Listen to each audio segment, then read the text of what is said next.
Israeli air raid on Gaza City school-turned-shelter kills 10 people. In Gaza City's Shadi refugee camp has killed 10 people and wounded at least 20 others, Palestinian medics said. Rescue operations were underway at the UN-run Abu Asi school in northern Gaza on Saturday, health officials said.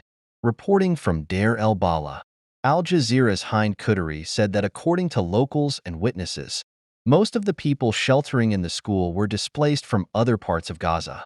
Let me remind you, there is only one hospital functioning in the city.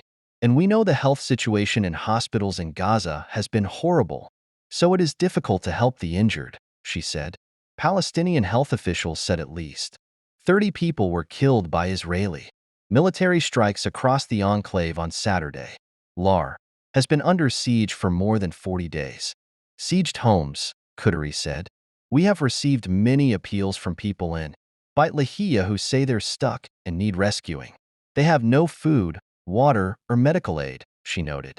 Other than airstrikes and continuing artillery shelling, the military has extensively deployed quadcopters that Israeli forces used to fire live ammunition at Palestinians and kill them in different areas across the Gaza Strip, Qudri added. Later on Saturday, the Israeli military reported that 2 rockets fired at Israel from the northern Gaza Strip were intercepted. The launches show the ability of Palestinian fighters to fire rockets into Israel, despite more than 13 months of an aerial and ground offensive that turned vast land in the enclave into wasteland and displaced most of the 2.3 million population.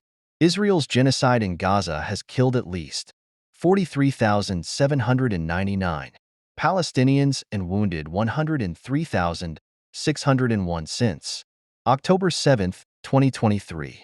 An estimated 139 people were killed in Israel during the Hamas-led attacks that day, and more than 200 were taken captive.